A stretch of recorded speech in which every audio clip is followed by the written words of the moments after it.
Mu'tamar al-Am. And this conference also met in 1930-31, but you're meeting to establish Darul Islam in a territory which is under British rule. Nothing could be more foolish than that. How can you restore Darul Islam when you're meeting in a territory which is under British rule? And you have to get permission from the British government to hold your conference. So the conference ended without being able to do anything about it.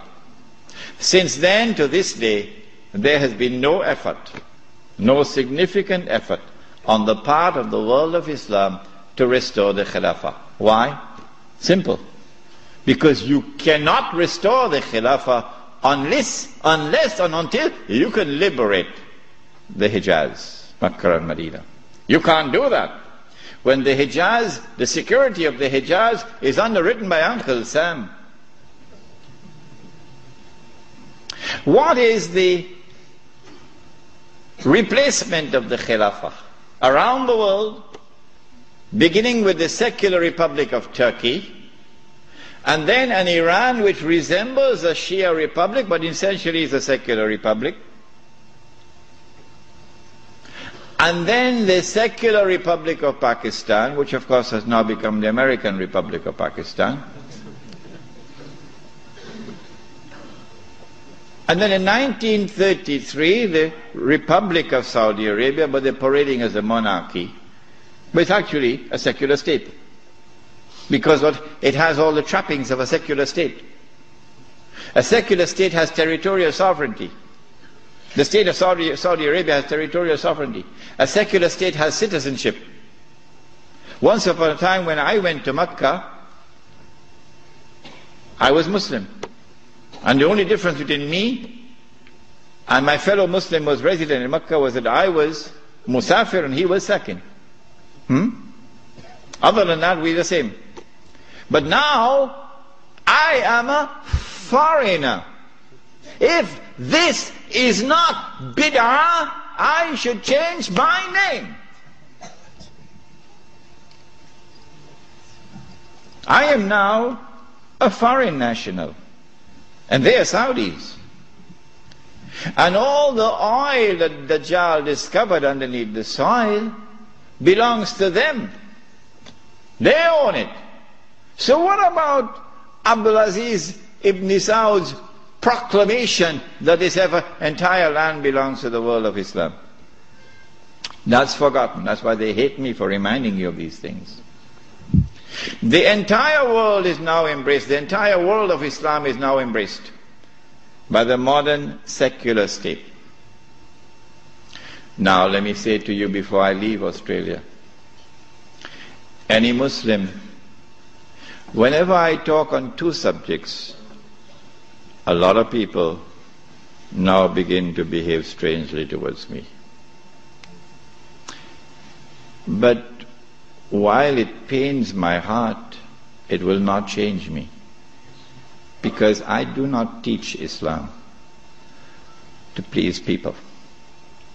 I try to do it to please my Lord. When I talk on the subject of riba, some people begin to hate me. Yeah, it doesn't matter.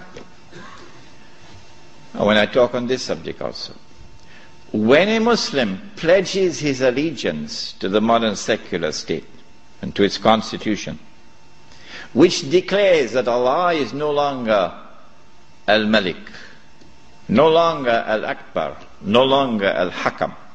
The state is now Al-Malik, Al-Akbar and Al-Hakam. And the state can make halal what Allah made haram. When a Muslim pledges his allegiance, and you've got to do that to get citizenship. Oh yeah, can't get a US passport without pledging allegiance.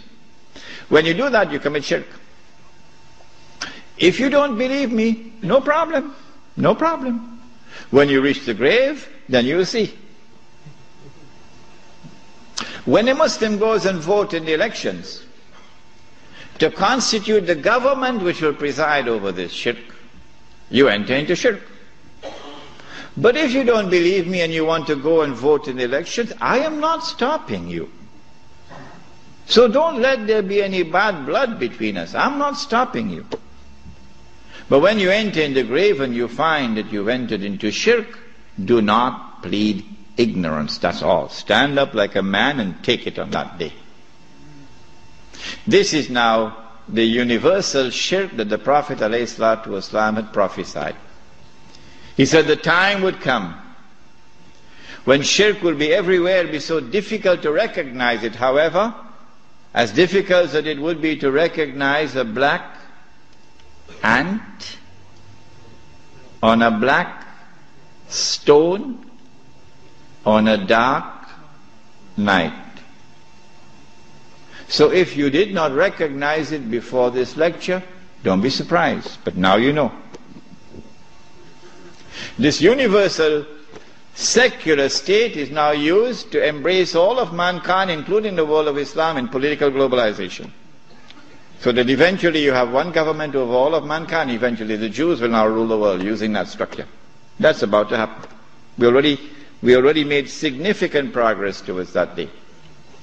When you read this book, Jerusalem in the Quran, which I believe is the first and only book on the subject, because you couldn't write this book before 1948. Nobody could write it before 1948.